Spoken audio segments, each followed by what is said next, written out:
People will be free. They won't be in bondage. Brother Ernie, they'll stand up, they'll clap their hands. Oh, they'll cry, they'll wave their hands to God. But you got some of them that's sitting just like this tonight. Got their hands folded up, and they're thinking about all them problems. They're thinking about what that preacher said last week, or what Sister So-and-so said, or their kid did this to my kid, and all that stuff the devil uses to put them back into that straitjacket. Why? Because he wants to constrain them. He don't want them to see no miracles. Amen. We've got to come out from among the world. God was calling a nation out from underneath bondage.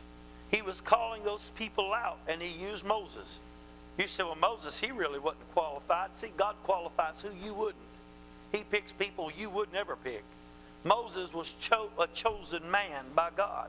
I call him Pastor Moses because that's the way I look at him. He was one of the greatest pastors in the world, to pastor the flock that he pastored, a nation. I know we got pastors of big churches today, and that's wonderful. They've got a lot on their plate. We've got pastors of little churches. They've got a lot on their plate. But imagine being the pastor of a nation. And that's what Moses was. Moses' name means to be drawn out of the water. See, even the devil knew the potential Moses had. He knew it. They put little baby Moses, you know the story, in the little basket. And he's just floating along the river there, and the alligator couldn't get to him because he's floating in the ark. He just laying back resting. Listen, when you get in tune with God, you can just lay back and rest. God will take the wheels off of that devil's chariot. He'll stop everything. Now, it'll be hard for the devil to catch up with you in 2014 if you can follow instruction. See, the children of Israel got out there and they didn't see no immediate results. Today's people, we've got this microwave generation. They want it now. If we don't get it now, that means we never did get it. So God was teaching those people patience. God's growing Rose Hill Church in Mount Vernon.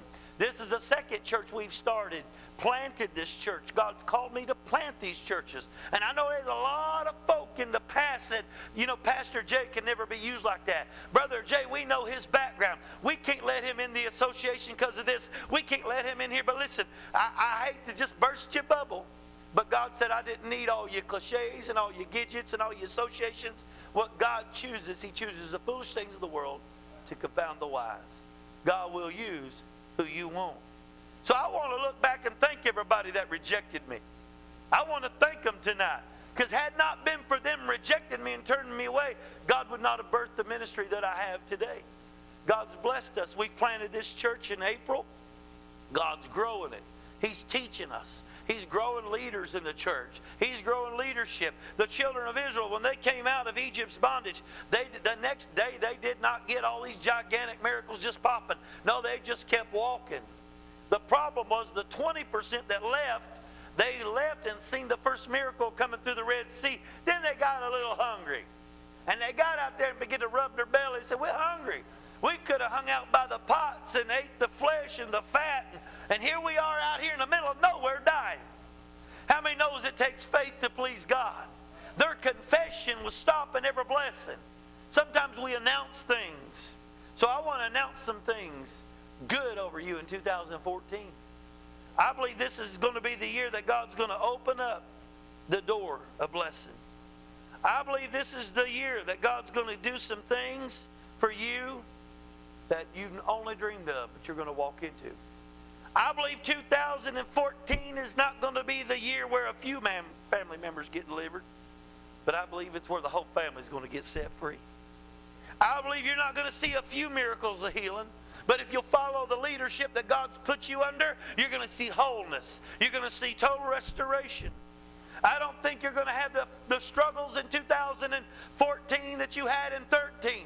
I believe if you'll learn the principle of giving, we had a young man at our church, I believe if you'll learn the principle of giving, God will open up the windows and bless you. My son, next to the oldest son, had a conversation with me before I got here, and he said, you know, I gave for about a few months and didn't see nothing and I quit.